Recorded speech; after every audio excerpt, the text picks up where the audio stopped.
We're fearlessly talking about the biggest stories that matter to you the most. Breaking news, John Calipari is finalizing a 5-year deal to become the Arkansas Razorbacks' next head coach, covering college sports like no one else. The biggest guests in sports. We now welcome in Hall of Famer Jim Calhoun. Such a pride I had, I came to connect. The legend, Tim Tebow, joins us. We'll run it back. I like it. The legend, Herschel Walker.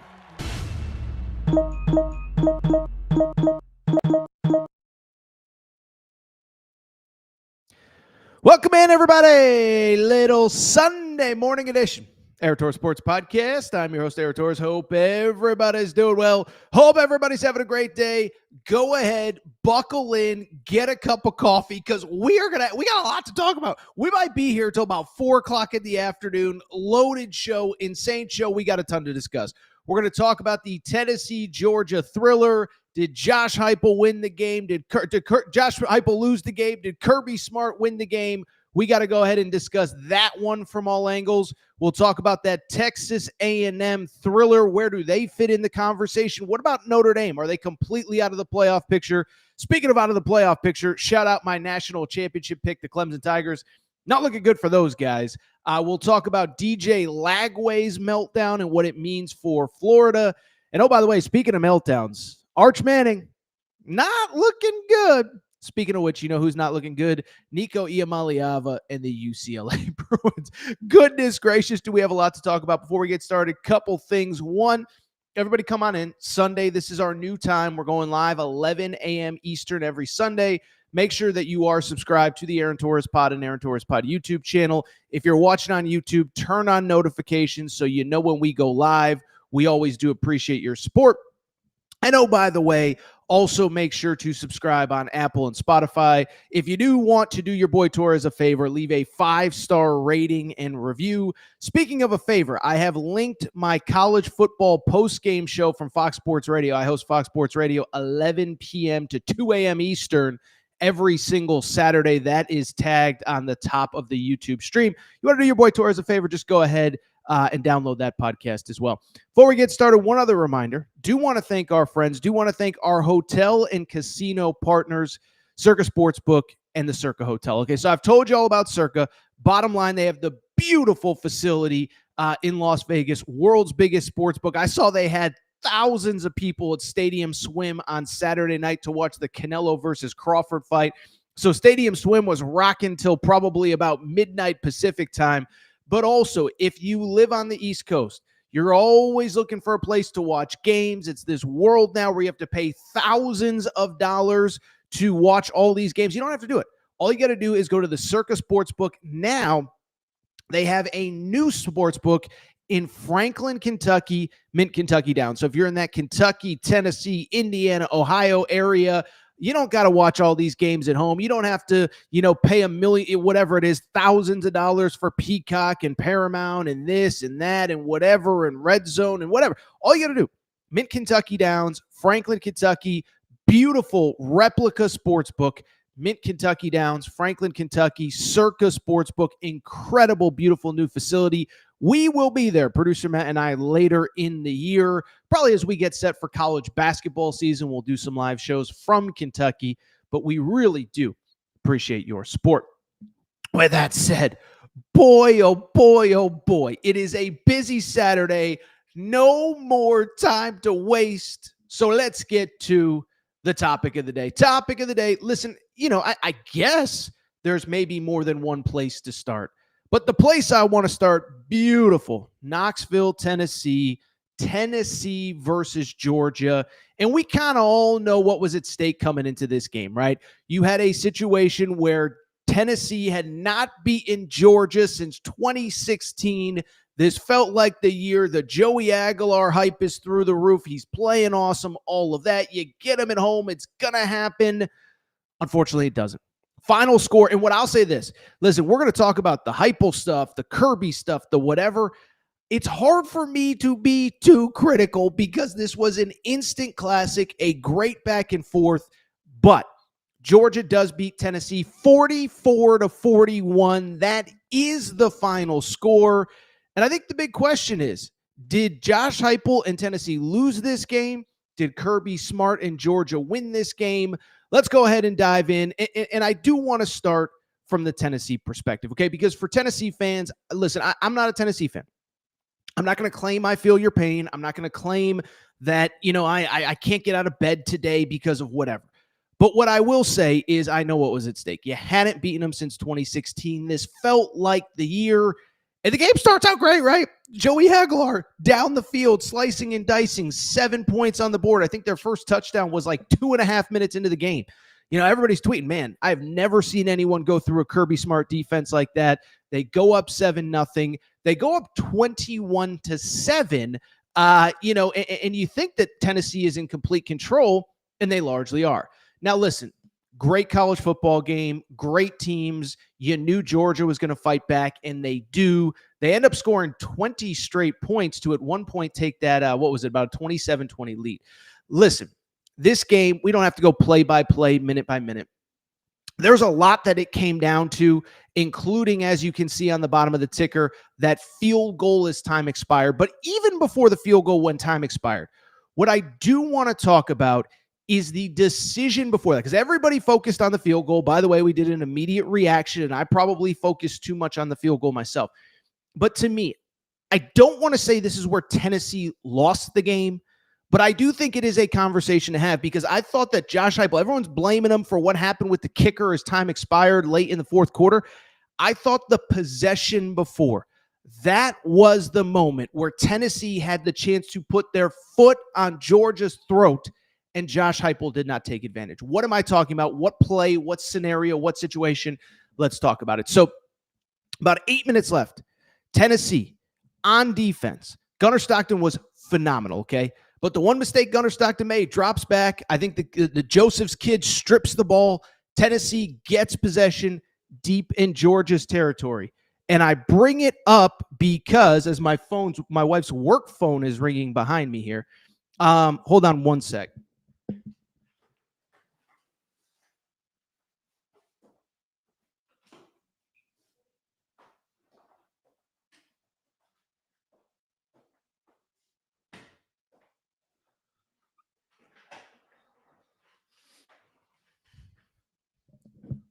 Well, that was something we'll certainly clip out as we continue the conversation. But let's get into it, because fourth quarter, the strip sack, okay? So in that strip sack, in that moment in time, Tennessee is up. What are they up? 35-30, okay? Strip sack, fumble, Gunnar Stockton, basically the only really big mistake that he made the entire game. And so I bring it up because deep in Georgia territory, Tennessee has the ball. They're up 5. And I thought that was a moment in time where Tennessee had a chance to put their foot on Georgia's throat, had the chance to put the game away. They're up 5 with about 8 minutes to go. You score a touchdown there. It's ball game. It's over. You're up 12 with 13, 14 to go, with 13, 14 to go. You're up 12 with 6 minutes to go. And I understand in theory, the game's not over, but the game is kind of over. And so to me, it was a little bit disappointing that Josh Heupel decided to run the ball and then run the ball again and then run the ball after that. And 3 straight runs sets up a field goal. You do go up 8. Now, I know what people are going to say. Torres, a week ago, you criticized Billy Napier because he was aggressive late in the game. I think the two games are two completely different scenarios, okay? Because in the Florida game, you needed to chew clock. You needed to force South Florida to take timeouts. In the Tennessee game, you're already ahead. You're up 5. And yes, the worst case scenario is that you kick a field goal and you go up 8. But here's my counter. Is there a scenario where you take at least one shot downfield to at least attempt to make it a 2-score game? You don't. You run 3 straight plays. Now, time does run off the clock. But man, oh man, you're giving Georgia the ball back with a lot of time. Now, I do understand from Josh Heupel's perspective, he's probably sitting there saying, look, we're up 5. If we make this field goal, we're up 8. Georgia has to drive the length of the field. They have to score a touchdown, and then they have to complete the 2-point conversion, and we'll still probably get the ball back with enough time to get into field goal range, which is exactly what happened. So I understand that it's hard to be critical because I understand what Josh Heupel was thinking, but you can't argue with the fact that if they go up 2 scores there, the game is over. So that was frustrating. And then obviously what happened late with the kicker was even more frustrating. To me, 35-30 was much more egregious than what happened with the kicker, but we all know what happened late in the fourth quarter. They get the ball back. Gunnar Stockton does drive the length of the field, by the way. Gunnar Stockton does throw that beautiful touchdown pass, perfect play on fourth down, and then gets the 2-point conversion to tie it up, but you're still in position to win. And we know what happened from there. Josh Heupel essentially icing his own kicker. Third down, you try to run one more play. Instead, you get the penalty. You decide to kick it on third down. It's no good. You go to overtime. By the way, the craziest part of the game was, listen, the game ends on the walk-off referee review. I don't know if I've ever actually seen that before, where Tennessee, it's called down on the 1-yard line in overtime. Instead, upon further review, the kid crossed the goal line and ends up with the touchdown. And so we're going to talk about the Georgia perspective in a minute. But to me, the biggest story in this game is Tennessee having their chance, having their moment in time, having the opportunity, and falling short. And I think with Heupel, we have to have two separate conversations because you always want to be fair in a situation. This is Billy Napier of Florida, where it's just a total disaster. And I want to give Josh Heupel credit because we have to acknowledge that they are in such a better situation than they were 3, 4, 5 years ago when he took over, right? And I think we have to acknowledge that because I think with Heupel, I see these extremes on both sides. Can't get it done in the big moments, overthinks it, iced his kicker, whatever. And then I see the other scenario of look where Tennessee was when he got there and look where they are now. There's no doubt that this situation is much, much, much better than it was. And so when I look at Heupel, I sit there and say, both things can be true, right? There's no doubt that this program is in a better situation than it was. We all watched the Derek Dooley era. We all watched the Jeremy Pruitt era. We all watched the Butch Jones era. It was a train wreck. We all understand that, right? And we understand what Josh Heupel has done. 2 wins over Alabama, a couple wins over Florida. They're clearly in the short conversation of best teams in the SEC. The counter to that is it does feel like there's another level to go. You hope he can get there. And certainly, by the way, here's the other thing. It's not as though other programs haven't been in this situation, right?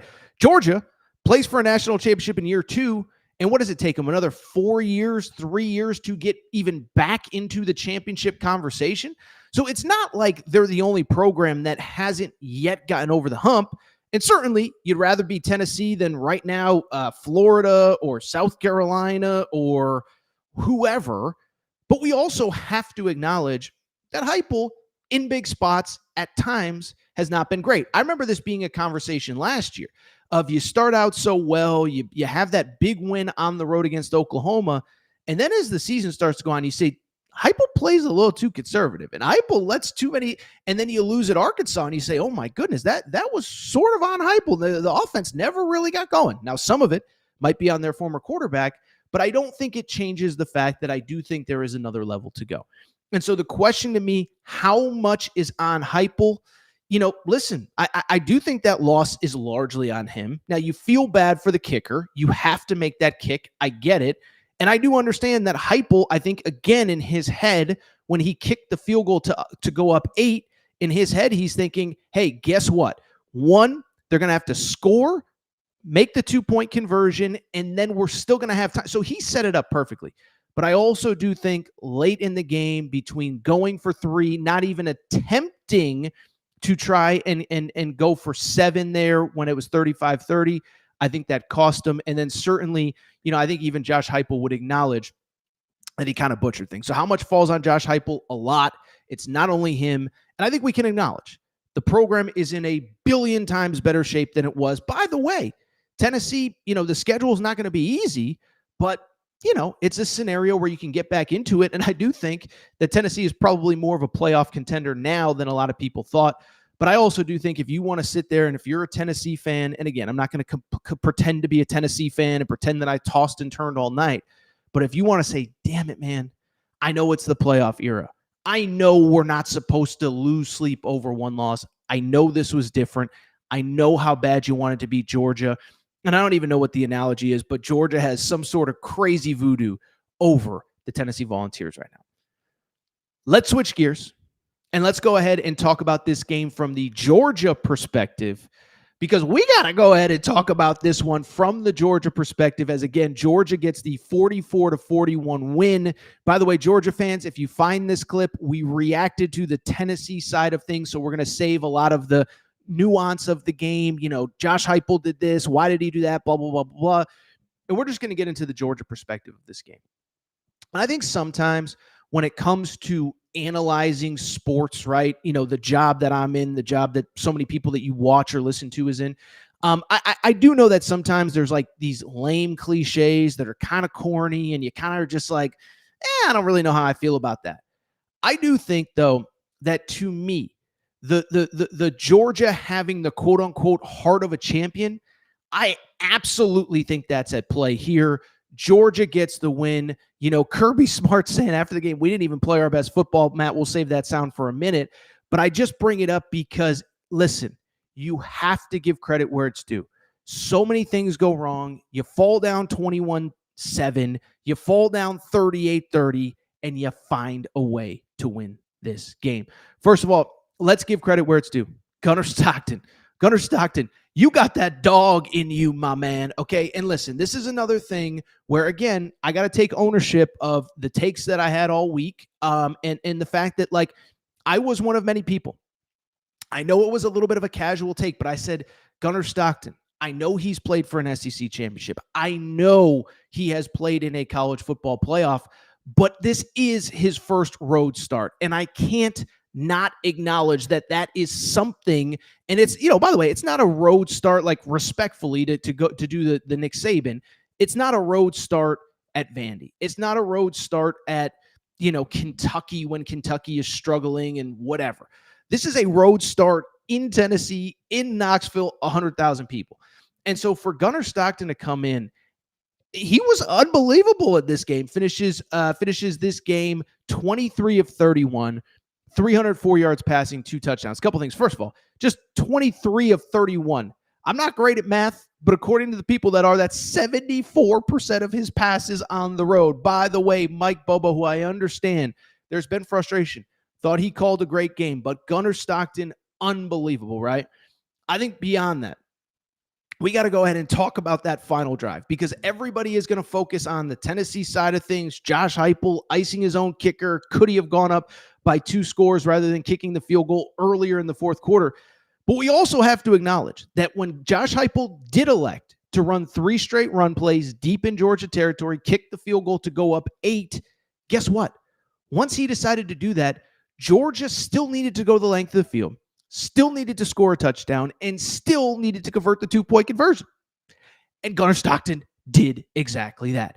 Listen, Gunnar Stockton, that throw, listen, I always try to be real about what I am and what I'm not. Listen, I'm not Steve Clarkson. I'm not Quincy Avery, who are the great quarterback gurus and whisperers. I'm not Sean McVay. I'm not Kyle Shanahan. I'm not Kevin O'Connell, okay? But at the same time, that throw to London Humphreys, I mean, that was just chef's kiss. I can't even think of a comparable throw over the shoulder, in the corner, perfect throw, perfect catch. Credit London Humphreys for coming down with it. But then, even after that, you still got to get the 2-point conversion. So you get the 2-point conversion, and listen, I know that Georgia got lucky to win this game. I know that if he doesn't miss the field goal, the kid from Tennessee, none of it matters. But he did miss the field goal. And by the way, part of missing the field goal was Georgia put themselves in position where Tennessee had to make a field goal late when they were down 21-7. And then also on top of it, not only were they down 21-7, but again, they were down 38-30 with about 6 minutes to go and managed to tie up the game. So we could talk about the field goal miss, blah, blah, blah, this and that. But Georgia had to make multiple rallies. And again, that's where the championship pedigree comes into this game. I think beyond that, this is where you got to be a little bit excited if you're a Georgia fan. You played nothing close to your best football in this game. As a matter of fact, that's not even my opinion. You know whose opinion it is? Kirby Smart. Because you know what Kirby Smart said after this game? He said, yeah, honestly, you want my honest opinion? I could talk about a lot of different things, but we probably should have lost that game.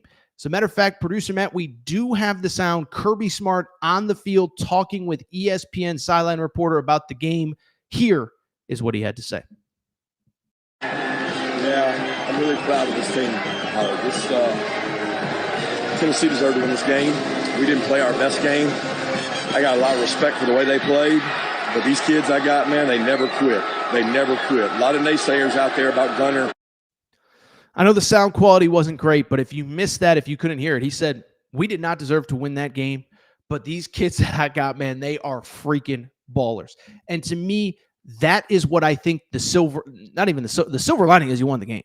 The silver lining, the cherry on top of the sundae, the frosting on top of the cake is that you lost the game and you didn't even play anywhere close to your best, or you won the game. I don't, give myself a little smack on the face here. Sorry. It's, 8 a.m. Pacific where I am. I was up till about midnight Eastern. Anyway, bottom line, you won the game and you didn't even play anything close to your best version of football, right?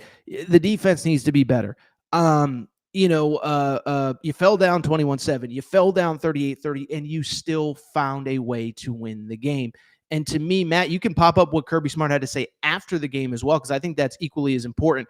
Combination of talking about his team, but also talking about Gunner Stockton. He said, just the resiliency, man, talking about the win. Gunner Stockton is so tough. I mean, he takes shot after shot. I thought he did a good job with the run game. I'm talking about his run game. He saved us on a couple third downs in the red area. He made a couple runs. That +1 run game can be big for us if he can protect himself. I thought he grew up tonight. He grew up a lot. He stood it in there. The 4th down throw that he made was really good. Protection was even better. So if you're Kirby Smart, one, it is clear that he fully believes in Gunner Stockton, and it kind of makes sense. We know how the offseason played out, where a guy who's playing really well at Miami right now, basically Georgia was like, we're going to stick with Gunner Stockton. We believe in that guy. But to me, I think if you're a Georgia fan, you have to feel great because you didn't even play. I don't want to say you didn't play well. You played phenomenally. But it's a game where your own coach acknowledged you could have played better. And so it's almost the perfect scenario for Georgia. You play well enough to win probably the toughest road game you're going to have. And I know Auburn is always a tough spot. Kirby Smart says that every time they go to Auburn. But this was kind of the one that, you get Alabama at home. You get Texas at home. Apparently Florida just stinks, which we're going to talk about in a minute. But this was the one, it's like, can you get the Tennessee game on the road in Gunner Stockton's first career start? Will they do it? Georgia, listen, it's early. You don't want to overreact too much. I know Alabama's coming to town in 2 weeks, but you talk about a team. No LSU. A&M's kind of good. You don't play them. You beat Tennessee on the road. You get Bama at home, and we know what Kalen DeBoer's record is away from Tuscaloosa. Arch Manning doesn't look good. Georgia really, I just feel like they're in control for a lot of things. Get back to Atlanta, #1 seed in the college football playoff, first round bye, all of that. Credit to Georgia. It is, Kirby Smart said, kind of a game that you could have lost. All right, we're 25 minutes into this show. We haven't even gotten to LSU, Florida. We haven't gotten to Notre Dame, Texas A&M. We haven't gotten to Clemson. We haven't gotten to Arch. We haven't gotten to Nico. We're going to take a quick break. When we do, we'll get to some of your questions and comments. And then we got to dive into the rest of a busy Saturday in college football. Quick break. Be right back. All right, we're going to get back to the show in a minute. But before we do, I have so many people that reach out and say, Torres, you give me hours and hours and hours of free content every day, every month, every year. What can I do to help support the show? Well, you want to support the show and look good in the process. Make sure to check out and support the Aaron Torres Media merch store at aarontorresonline.com/merchandise. Some of you wondering, what can I get in that merch store, Torres? Well, Kentucky fans, we got our Mark Pope Hope and Pope t-shirts. That is right. Mark Pope, monster first year. Year 2 is going to be even better. Get your Hope and Pope t-shirt at aarontorresonline.com/merchandise. Arkansas fans, the Big Pig Invasion is coming. It is here. John Calipari has things rocking. Get your Big Pig Invasion tees. Again, aarontorresonline.com/merchandise. St. John's fans, we have our Big Rick Energy t-shirts. And if you're just a college basketball fan in general, guess what? Your March is for Day Drinking shirt. That is the shirt that you need year-round, but especially for the next NCAA tournament. You can order yours now. By the way, football fans, we got you covered too. Auburn fans, we already know the freeze warning has hit the plains. Make sure to get your freeze warning t-shirts. Also, Nebraska fans, new era, new rules, the t-shirt that you need before the start of this coming season. And oh, by the way, if you're a Colorado fan, if you're just a Coach Prime fan, we have our Dion shirts and hats, more of them than we know what to do with. So to check out the full line of Aaron Torres media merch and also support the show, good news is we're going to have even more for the fall. Check out the Aaron Torres media merch store at aarontorresonline.com/merchandise. And for more information, you can always reach out at Aaron Torres Podcast Questions at gmail.com. All right, everybody. I'm back. Good to be back.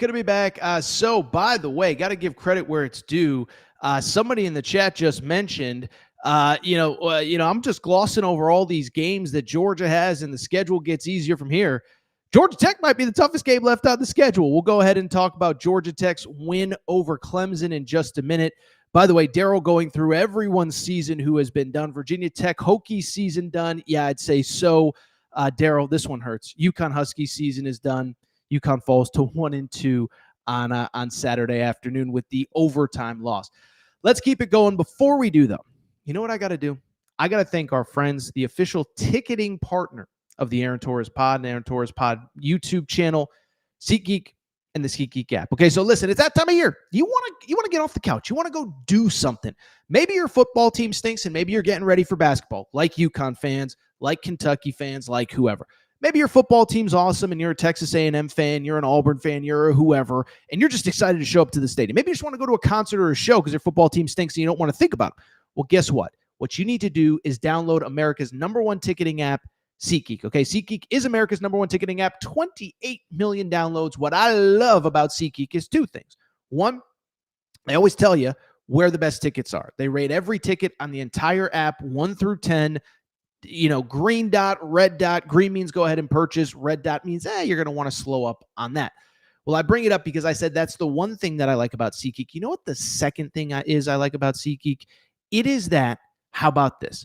They are giving listeners of the Aaron Torres Pod a special offer. How about this?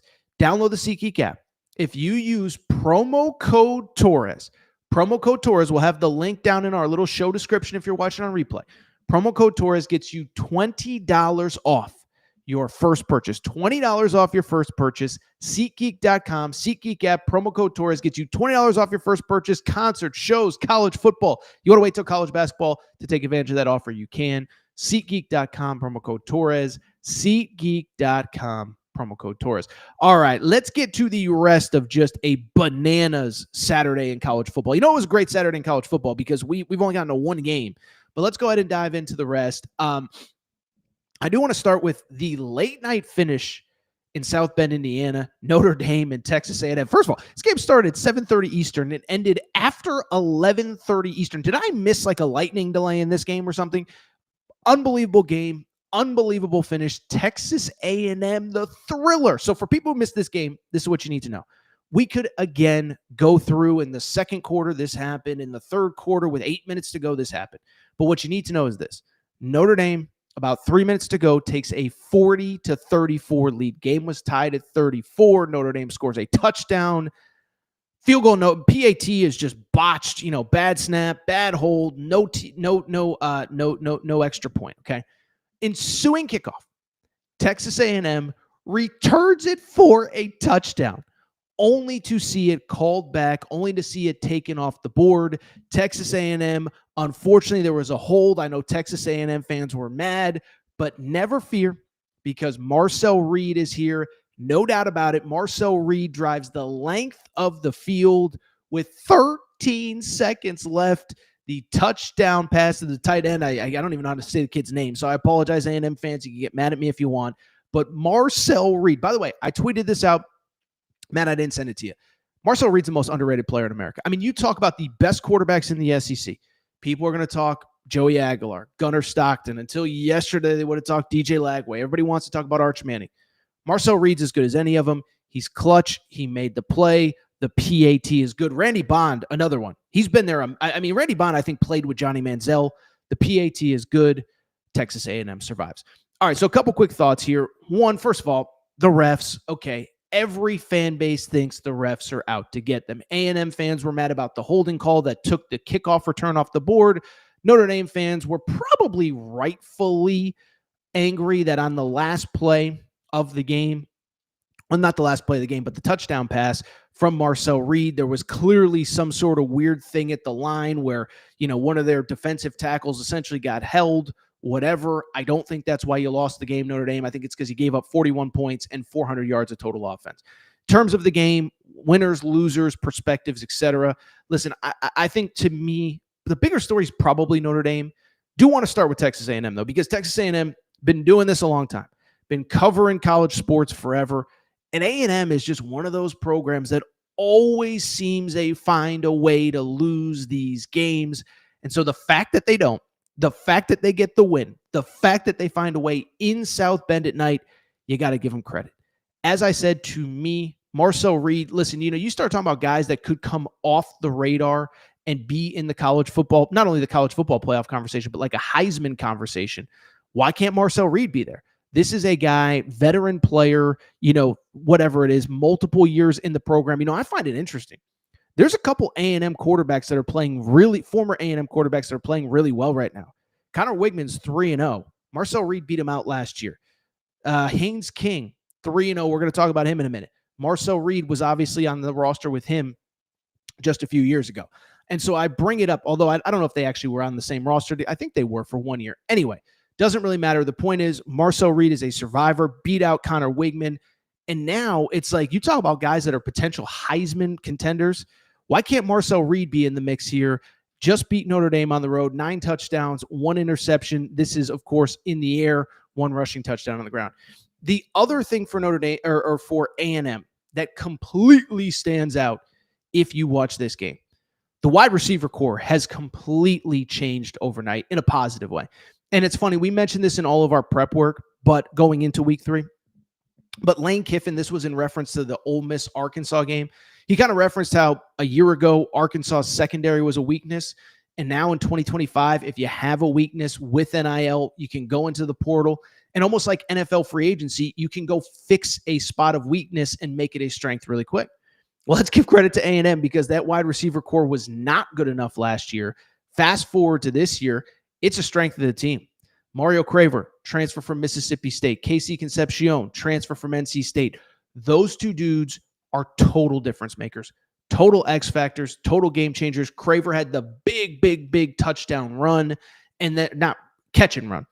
But overall, how about this? A combined in this game, 11 catches, over 300 yards receiving between the two receivers, and 1 touchdown reception. And I'll just tell you this, with A&M, I just go back to something very simple. You start looking around. Again, you start talking playoff contenders, playoff this, playoff that. We knew somebody outside of the super obvious, the Georgia, the Alabama, the LSU, Texas, was going to emerge. Why can't it be A&M? Why can't it be A&M? You have the great win on the road against Notre Dame. 2, listen, the schedule, there's no easy schedules in the SEC, but all of a sudden you get Florida at home. That don't look nearly as tough as it did 2 weeks ago. Texas late in the year. I'm sorry. Arch Manning is not playing well. We're going to talk about Arch in a minute. Something ain't right with Arch. You're going to have the better quarterback in that game. What does that mean? Lenore Sellers, in and out of the lineup. Doesn't look very good early. LSU, we all heard Brian Kelly yelling at reporters because he got the win and the reporters aren't happy with how the offense looks. So all of a sudden you talk about A&M. You don't want to put the cart before the horse. I know that the last couple of years, there's been a few hot starts, including last year where you were, 7-1, only to fall apart late. This does feel a little bit different, though, because you get the big road win, and all of a sudden, there's not these super formidable, unbeatable teams late in the schedule. Texas may have looked super unbeatable and formidable 3 months ago. They don't look it now. Same with Florida, same with whoever. You don't play Georgia. You don't play Alabama. You don't play Ole Miss. You don't play Tennessee. All of a sudden, there are some winnable stretches on this schedule. So credit to A&M. Unbelievable finish. Unbelievable game. I do think we also conversely have to talk about Notre Dame, okay? Notre Dame, listen, I love what Marcus Freeman has done. I think he's great. But what I would say about them, we talked about this in the fall, and my one trepidation with Notre Dame, and I did pick them to make the playoff, is I said, look, those first 2 games on the schedule mean everything. You have to go 1-1. And it's funny because I considered A&M for the playoff, didn't take them. Considered Miami for the playoff, didn't take them.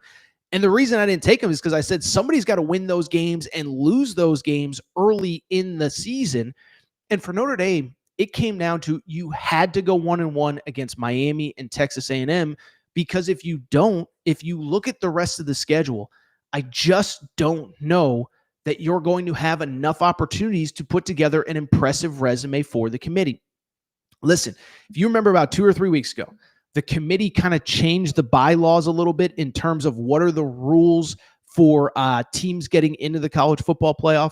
And they added this record strength metric. And the insinuation was, we don't want an Indiana going forward. If you don't play anybody, if you don't beat anybody, if you don't try to play anybody, we're not going to put you in just because you went 11-1 or 12-0. And so I bring it up because with Notre Dame, listen, to their credit, they tried to play people. They just lost to Miami, lost to A&M.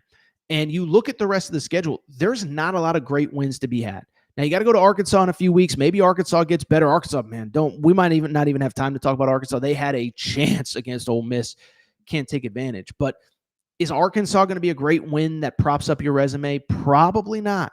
Boise doesn't look like it's going to be. USC is maybe better than we thought they were going to be. But if USC even goes 8-4 and you beat them, is like your best win being USC going to be something that can really prop up a playoff resume? I just don't know. And I feel bad for Notre Dame. Now, the silver lining is the 2 wins or the 2 losses were by a combined 4 points. So if you win 10 in a row from here, you can make the argument, listen, we lost 2 games by a field goal or less. We're a legitimate team. We've won 10 straight. But you just start to look at where things are. Look at that schedule. Boston College, Pitt. I know Pitt's 3-0, but you get the point. Syracuse, Stanford. Stanford won on Saturday night, by the way. But I just don't know that there's going to be enough great wins on that resume for Notre Dame. I think their back is up against the wall. You know whose back is really up against the wall? How about Torres' preseason national championship pick? I don't want to talk about it. I feel like Mark McGuire under oath, or was it Rafael Palmeiro? I'm not here to talk about the past. I am, of course, talking about the Clemson Tigers. Clemson goes on the road. Georgia Tech, they lose. Final score in this one, 24-21. Walk-off field goal for Georgia Tech. They deserve all the credit in the world. Georgia Tech was the better team. Georgia Tech deserved to win. And this is always tough. You don't want to take away from what Georgia Tech did. Listen, Georgia Tech may win the ACC and go to the college football playoff. I don't think they will because I think Miami and Florida State are better, but it's in the cards. The issue is that in a game like this, the story is not going to be Georgia Tech, but instead it is going to be Clemson, which falls to 1-2. In my opinion, I think they're basically out of the college football playoff conversation in week 3. First of all, as far as the game is concerned, Clemson's not good. Okay, listen, we could break this down 7 ways to Sunday, but week 1, they lose to LSU at home. Now you sit there and say, okay, maybe LSU is just really good. They took in a bunch of players in the portal. Maybe Brian Kelly has it figured out. Garrett Nussmeier's pretty good, whatever, blah, blah, blah, blah, blah. They lose that game. Then they're down 16-7 or whatever it was to Troy last week. And you're like, oh, they may be struggling. Dabo, I guess to his credit, sold all of us all week long. Hey, listen, it's reverse rat poison. We hadn't gotten any positive publicity for 2 or 3 years. These guys weren't ready for expectations. You know what else they're not ready for? Good teams. Because against Georgia Tech, I think it just hit me. They're not good. Now, Clemson had chances to win. I mean, Cade Klubnik, interception in the red zone. But fundamentally, they're just not good. First of all, the DC hire, Tom Allen, I think he's fine. I mean, listen, I picked Clemson to win the national championship, so I'm not going to sit here and pretend like I didn't love this team in the preseason.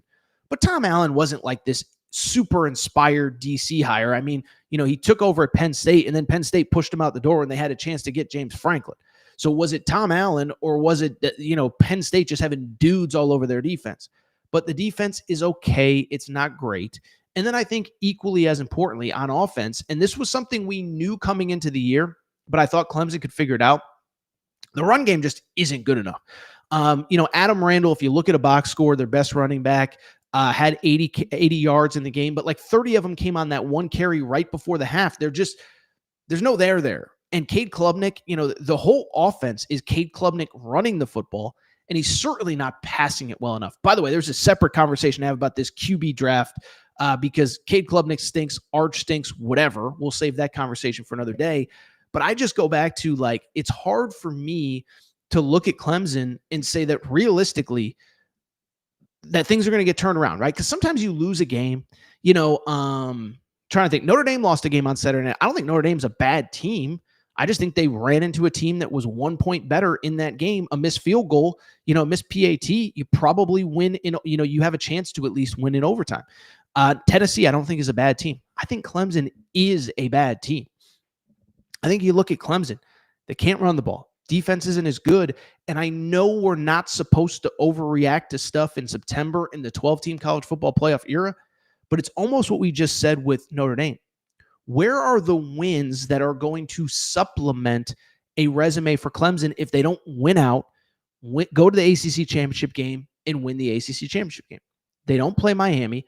Now, they do get Florida State at home. Florida State's a much better team than them right now. I'm sorry. I know it's early. Florida State was on a bye. How good are they really? I think Florida State's really good. And I think with Gus Malzahn calling plays, I don't think they're going to lose a bunch. You do get Florida State at home, but you got to go on the road to Louisville, short week. You got to go to South Carolina. We'll see what South Carolina is with Lenora Sellers when he comes back. But it's like, again, does 10-2 with a loss to Georgia Tech, a loss to LSU, is that a playoff resume if you don't win the ACC? So you don't want to oversell it. You don't want to make it a bigger thing than it is. But listen, I understand that in this 12-team playoff era, we're not supposed to write off teams in September. But I also think we can't unsee what we've seen through 3 weeks. I mean, we're through a quarter of the season for most of the college football. If through a quarter of the season, Clemson can't run the ball. Cade Klubnik isn't good. The defense isn't good enough. And you look at that schedule, SMU, maybe not good, but whatever. Florida State is good at Louisville and South Carolina. I don't think this team's making the college football playoff. I think there's probably a bigger conversation to have about the Clemson program if they don't make the college football playoff. Because if they can't make it this year with Cade Klubnik back as a third-year starter with most of the defense back, then I think there's bigger questions as to if they'll ever really be a contender again in the Dabo Swinney era. But it doesn't change the fact that it's just a crushing loss. Clemson is not good. I don't think they're getting better. I mean, I think they're at best, the fifth best team in the ACC? Not better than Miami. Not better than Florida State, not better than Georgia Tech. So we'll see what happens from here. But I think if you're a Clemson fan, you have every right to be frustrated today. Really quickly, we'll do one more segment, then take a quick break and wrap with the Arch Nico double dip there. But we kind of talk, we talked about a minute ago, Clemson, just fans having the right to be frustrated. I don't even think Florida fans are frustrated at this point. I just think they're over the Billy Napier era. And in some ways, I think you could actually argue maybe the worst loss of the Billy Napier era, Saturday night at LSU.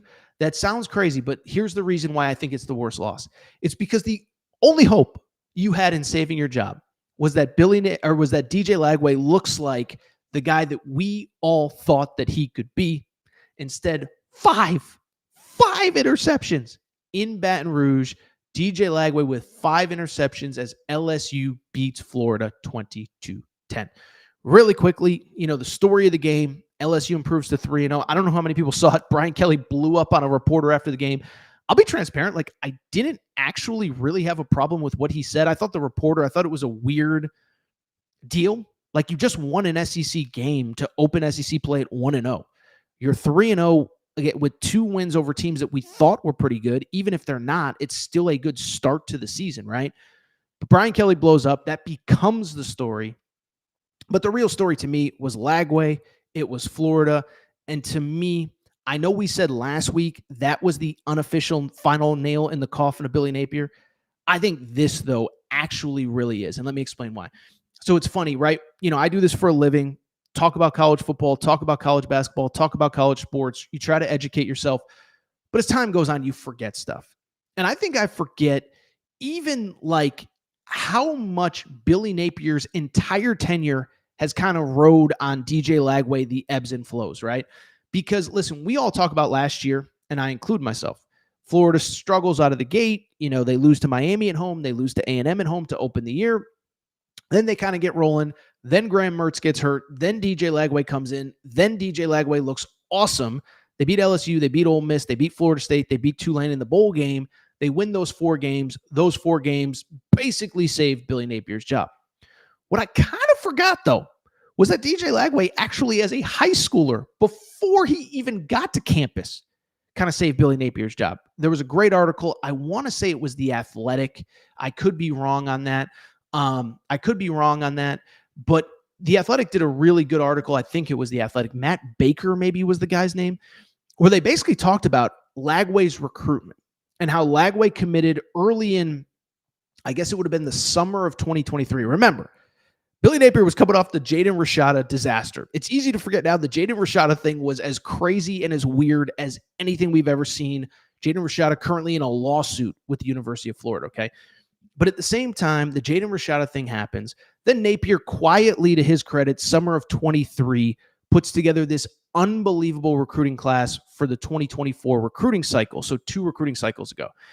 And the whole sales pitch that whole year was, who cares about this year? You have this great recruiting class headlined by this All-American 5-star Gatorade Player of the Year, DJ Lagway. And then what happened was, and I forgot this part, Florida completely fell apart the back half of that year. They got destroyed at Kentucky. Kentucky fans, you can correct me on this. I believe that was the last game Kentucky won in Lexington in SEC play. You get destroyed at Kentucky. Arkansas that year went 4-8. 1-7 in the SEC. Their only win at the Swamp.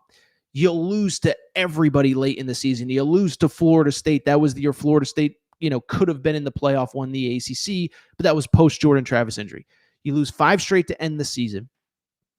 And in that run, the entire recruiting class largely falls apart. I think I saw the stat. It was, they had like 8 top 150 recruits decommit, kind of in that October, November, December of 2023 into 2024 deal. And I remember even talking about it on this show of like, as time went on, it was kind of like, okay, we have this DJ Lagway kid coming in, but if they lose DJ Lagway, because remember, when Mike Elko got the A&M job, there was talk like, oh, DJ Lagway might flip to A&M. Anyway, I'm getting off subject, but I bring it up because that high school class fell apart, but the one guy that stuck true to Florida and Billy Napier was DJ Lagway.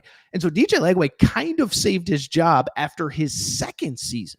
I remember talking about it. I remember saying, if you can't retain DJ Lagway, if he's the future of your program, why even bring Billy Napier back for last year? But he keeps Lagway. He keeps his job. Lagway seems to be the answer. And so I think it's a fitting, perfect final nail. The now DJ Lagway, there's something wrong with him. Now, we're going to talk about Arch in just a minute, but I don't know if Lagway is hurt. I don't know if he just didn't practice enough. Remember, he missed all of spring and a lot of fall camp. Spring, there was a shoulder issue. Fall camp, he was in a boot for a couple days. But Billy Napier did say after the game, he's like, look, man, the kid just hasn't practiced very much. But it's no excuse. And the whole season hinged on DJ Lagway being the dude that we saw at the end of last year. And so for him to regress, it does feel kind of fitting in a sad way, but in a real way, is that like the one thing that was holding this whole thing together has now officially crumbled. DJ Lagway has regressed. Is it injury? Is it this? Is it that? I don't know, but he's not the same player. He's not as good. He's falling apart. He's struggling. And it's a metaphor for if DJ Lagway sucks, and I hate to say it, but he kind of sucked, then guess what? The entire program is going to hell because you can't throw the ball. You can't run the ball. Defense is okay, but it's clearly not good enough. And it just feels fitting. And so to me, this thing's going to happen. I'll be honest. I think if you get blown out by Miami this week, you have a bye after that. I think there's a possibility you lose your job after that Miami game. Now, I think more realistically, you have Miami on the road, then a bye, then Texas at Texas A&M, and 1 or 2 more games before Georgia. I think that second bye going into the Georgia game is probably when the Billy Napier firing happens. But this just feels like the perfect full circle moment. You've been waiting and waiting and waiting on DJ Lagway. The whole argument last year of not firing Billy Napier was you finally put together a talented enough roster to compete in the upper half of the SEC, headlined by DJ Lagway. You didn't want to lose all of those guys. And so now to bring it full circle, and we talked about this last week. Last week was the week where it felt like even Florida fans were like, okay, if we got to lose this whole team and start over, it's okay because Billy Napier isn't the guy. Well, now it's like, we lose DJ Lagway. Well, he stinks right now. And so it just, again, I know I keep saying the same thing over and over, but it's just kind of a metaphor. It is so over at Florida. I think the other thing, and we talked about it on the show this past week, is that, Scott Strickland, the AD, just got an extension. A year ago, Scott Strickland was kind of tied to Billy Napier. It was his second coaching hire. Dan Mullen flopped. Billy Napier was flopping. And Scott Strickland was kind of like, if he goes, I'm probably not going to be able to get to make the hire.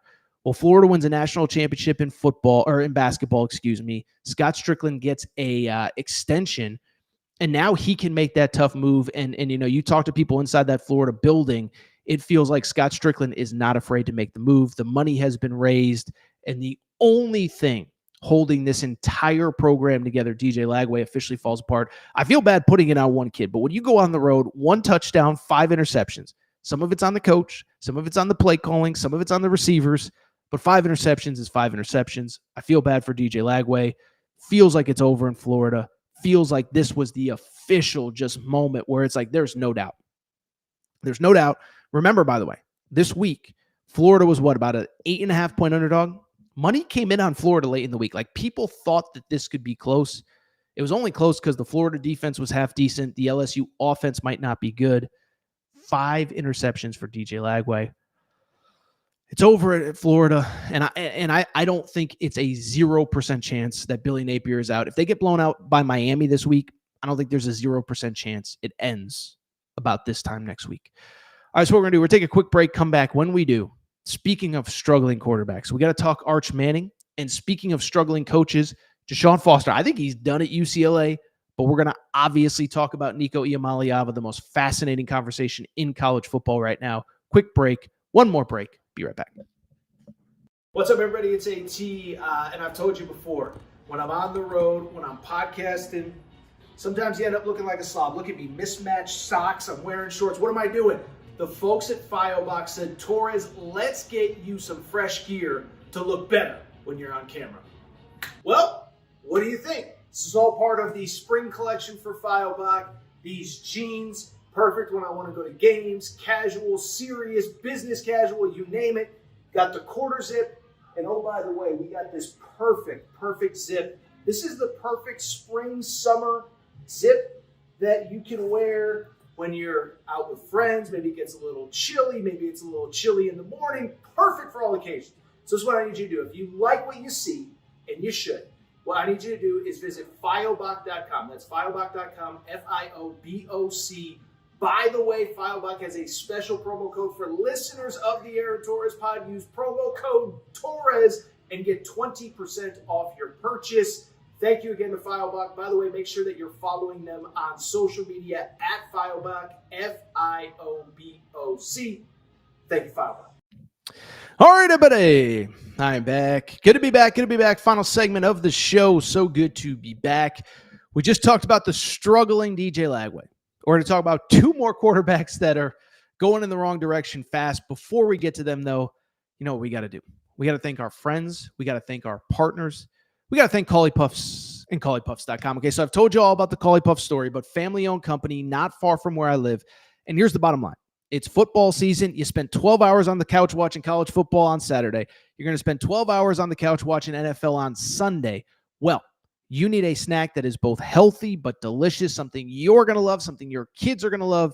You need Collie Puffs. This is the healthy alternative to the crap in your grocery aisle. You don't need Doritos. You don't need Fritos. You need Collie Puffs. Baked, not fried, avocado oil, no grease, healthy ingredients. But the best part, people, is they taste freaking delicious. Okay, at this point, you don't got to take my word for it. What you need to do, try them out for yourself. ColliePuffs.com. CauliPuffs.com. ColliePuffs.com. You can also find them on Amazon.com. Okay, but if you go to Collie Puffs, there's a special offer for listeners of the Aaron Torres pod. If you go to Collie Puffs, CauliPuffs.com, use promo code Torres, Torres. gets you 15% off. 15% off Collypuffs.com. Collypuffs.com, promo code Torres, gets you 15% off. Try them for yourself. I promise you'll like them. All right. Let's go ahead and wrap the show. Let's go ahead and wrap the show with two very interesting quarterbacks. Class of 2023 in some recruiting services, the top two quarterbacks. Yeah, they're struggling. Let's start with, this might actually be the biggest story in college football right now. What the heck's going on with Arch Manning? Okay. So Texas, they obviously, listen, they lose to Ohio State in week 1.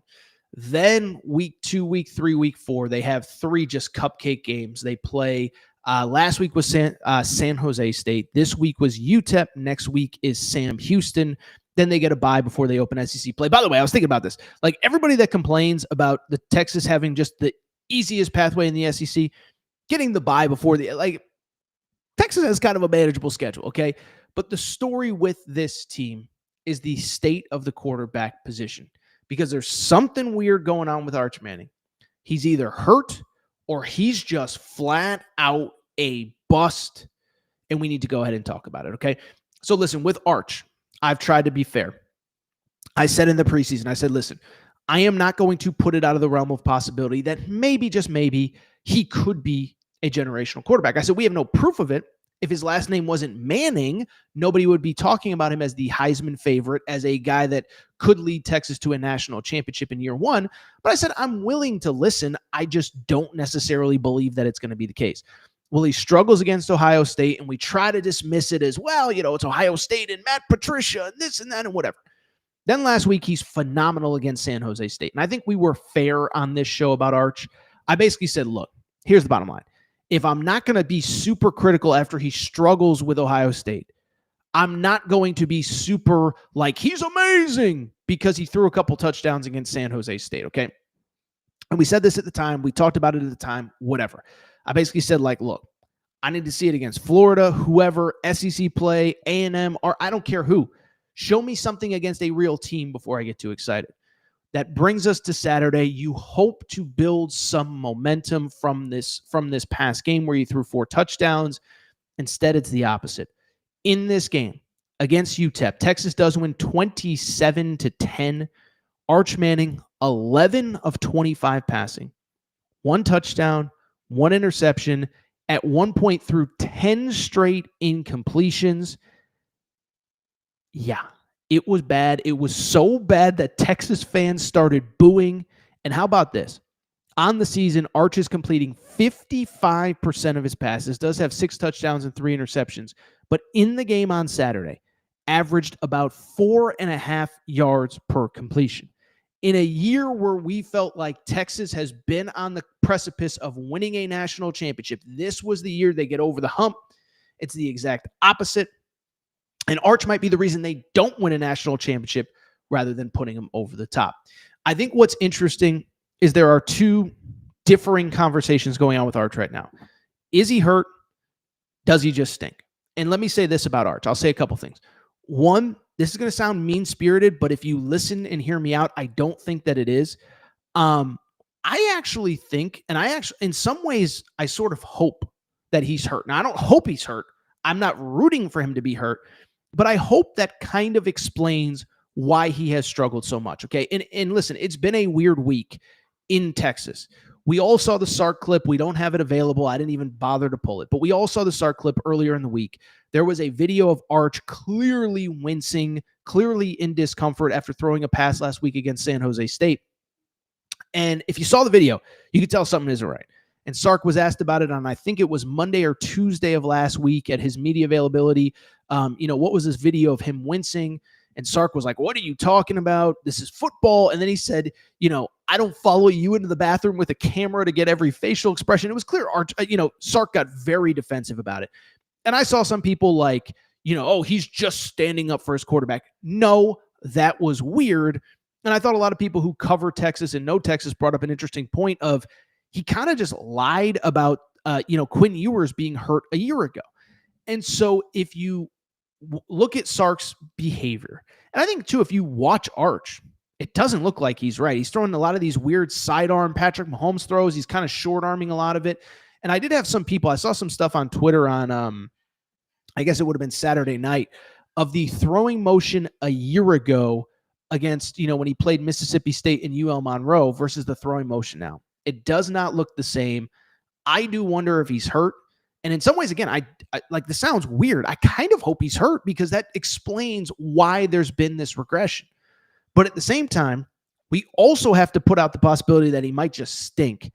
And if he first of all, and by the way, if he is hurt, somebody needs to say it. No being the toughest guy in the room, no more this, no more that. You need to get healthy because Texas needs its starting quarterback at 100% in a couple weeks when you go into SEC play. So if you are hurt, then you need to take this game off against Sam Houston, rehab whatever's going on, shoulder, elbow, whatever, and you need to get right. The other possibility that we have to acknowledge is the reality that Arch might just stink, and Arch just might not be good. And that, to me, is the scary part if you're Texas. Now, again, we're not rooting for injury, but that would explain some things. But if Arch just stinks, I think it completely changes the trajectory of this entire season for Texas. Because, listen, I understand that, look, I get that there's 22 guys on a football field at every time, and no one player makes any team. Even Tom Brady needed Gronk and Wes Welker and defensive guys and Adam Vinatieri and whoever, okay? But at the same time, you look at Texas's schedule, and if Arch just stinks, if he's just not good, it changes the entire trajectory of the season. You can't have C- to D+ quarterback play against the teams you're going to play. Just think about the teams that are still on the schedule. One, you got to go to Georgia. You ain't winning in Athens with Arch playing the way that he is. But even take out Georgia. Look at the rest of the schedule. This was supposed to be a manageable schedule. You're going to go play Oklahoma in Dallas in a few weeks. I'm sorry. John Mateer is the much better quarterback. You're not winning that game with Arch playing the way that he is. By the way, maybe you beat Florida, but somebody just brought up in the chat, Florida statistically actually moved the ball pretty well against LSU.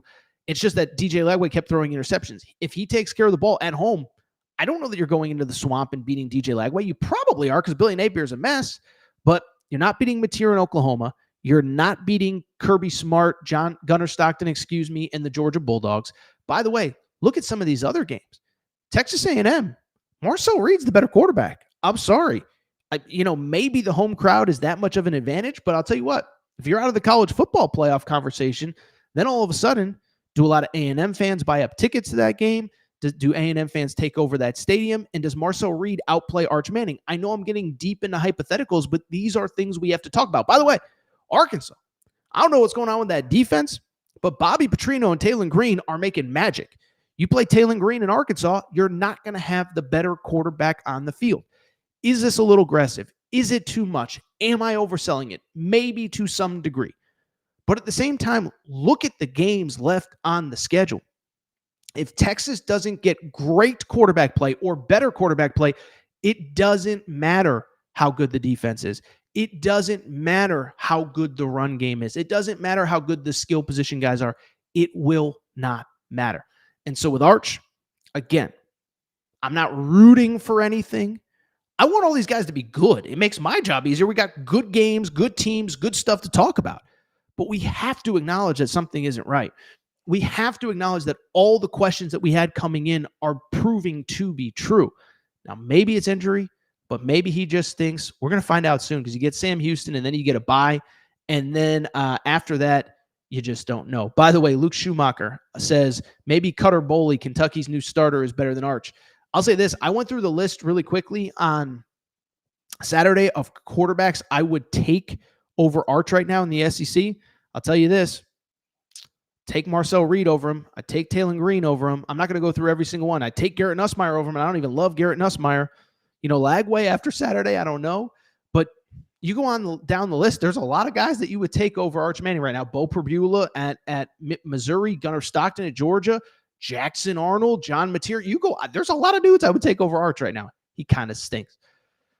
All right, let's wrap the show.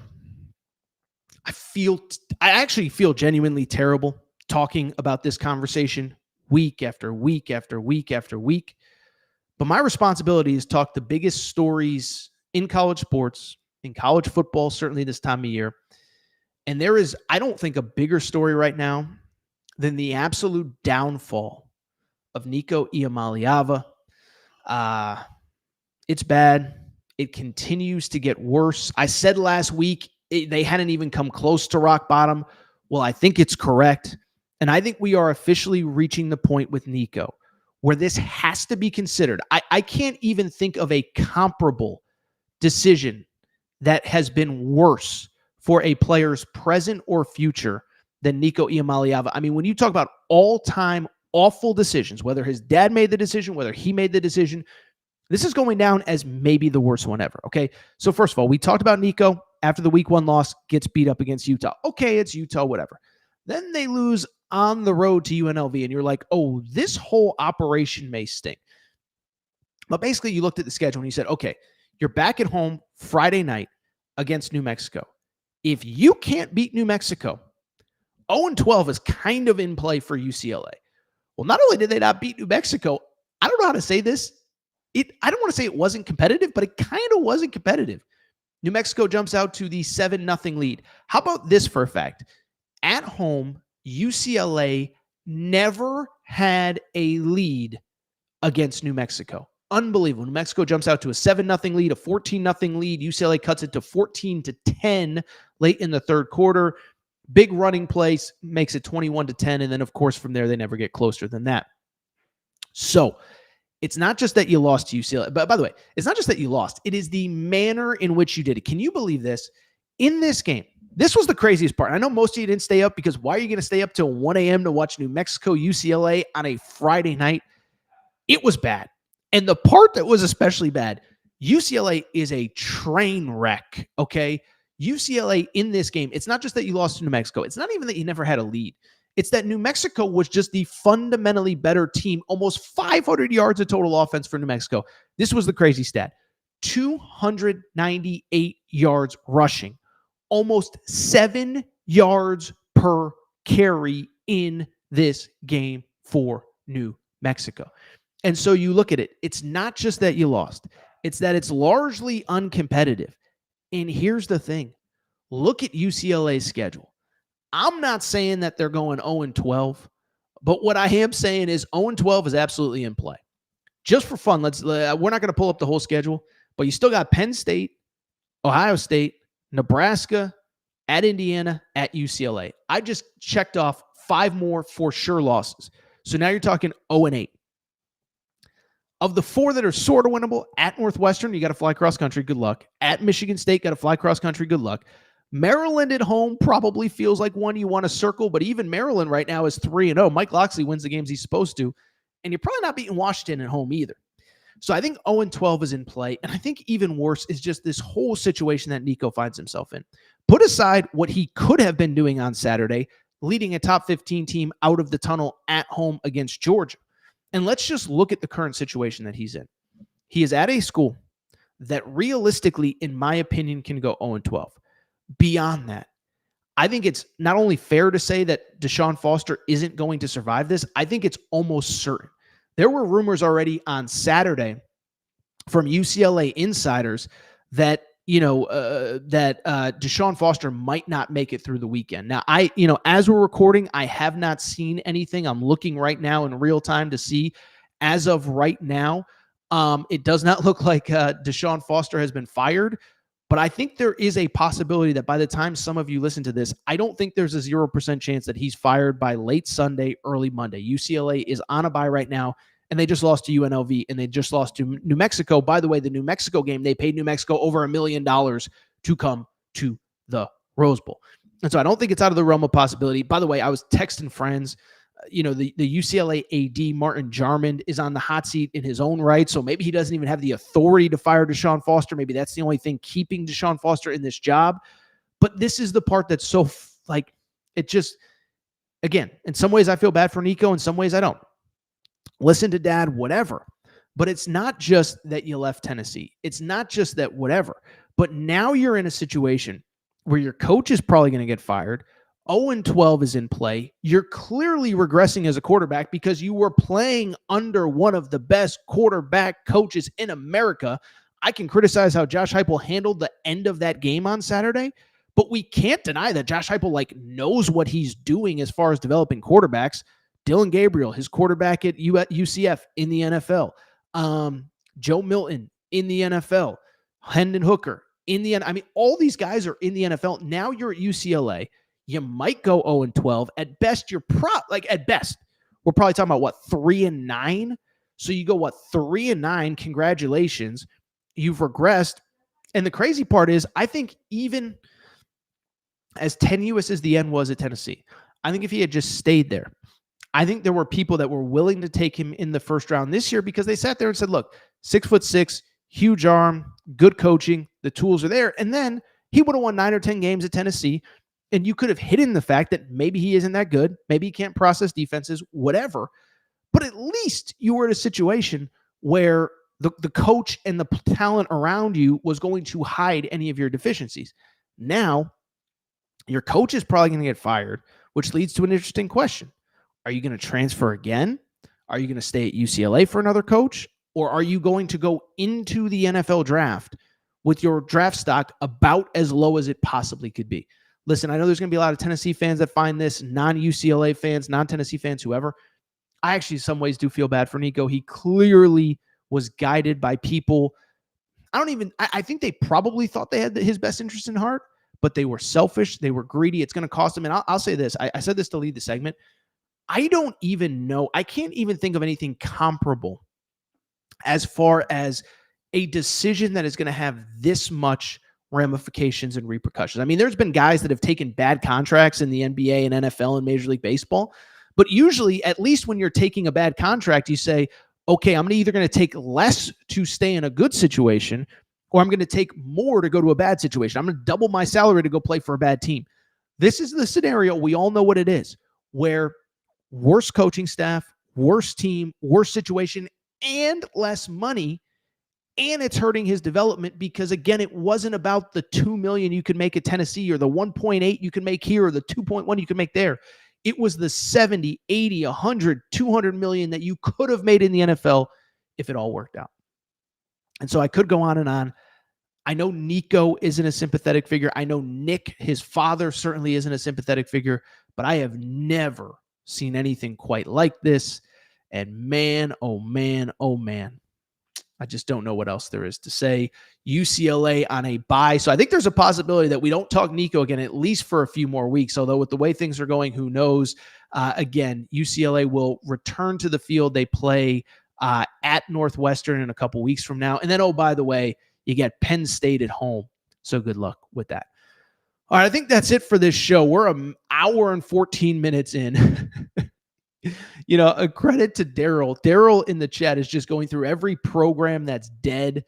He said UCLA football died a long time ago. I agree. Luke says clean house at UCLA. Mick Cronin needs to go too. Mick Cronin, biggest whiner in college sports, but at least Mick Cronin sort of kind of wins. And I think UCLA is going to actually be pretty good this year with Donovan Dent, who ironically came from New Mexico. It was funny because I think the New Mexico coach in the postgame actually said something to the effect of, you know, we just paid him back for Donovan Dent or something like that. But listen, I'll tell you what, I think I'm going to get out of here. You guys, so awesome on a Sunday morning. You know, not everybody's happy. Joshua White says, Heupel had a meltdown. What? And then there's a couple other questions, but I'll tell you what. I think it is time for us to go ahead and get out of here. If you're not subscribed to Aaron Torres Pod, please make sure to do so. Apple, Spotify, Amazon Music, Google Music, wherever you listen to podcasts. We appreciate your support. Appreciate everybody showing up on a Sunday morning. We're going to be doing this pretty much probably, let's be honest, through like March Madness, because why wouldn't we? I think the time frame is great. I think everything works well. I think we can go ahead and go enjoy some NFL football. So make sure to subscribe to all of our partners. Remember, you need tickets to any show, any concert, SeatGeek.com, promo code Torres, SeatGeek.com, promo code Torres, SeatGeek.com, promo code Torres gets you $20 off your first purchase. CauleyPuffs.com, you need a snack while you're sitting on the couch. CauleyPuffs.com, promo code Torres gets you 15% off your first purchase. All right, I'm going to get out of here. let's all go watch some NFL, except for producer Matt, who's a Dolphins fan. Matt's going to go sit in a Zen garden somewhere and meditate because Auburn Tigers are good, though. Auburn Tigers are good. They play at Oklahoma next week. So this time next week, we'll be talking Oklahoma, Auburn. But for now, we're going to get out of here. Shout out to Tor and Craig. Shout out to Rachel, who hates my voice. Shout out to JJ Reddick, you F-head. Unblock me, bro. We appreciate everybody. Should mention again, by the way, also Circa Sportsbook, Circa Casino. We appreciate their support as well as we start looking ahead to week 4 of the college football season. All of our odds presented by Circa Sportsbook. And remember, if you are on that Tennessee-Kentucky border, Mint, Kentucky, Downs, Franklin, Kentucky, you're going to want to check them out. Thank you again. We'll talk soon. Appreciate your support. We're going to get out of here. Shout out to Torrent Craig, Rachel, who hates my voice, JJ Reddick, you F-head. Unblock me. We'll be back. Aaron Torres Pod.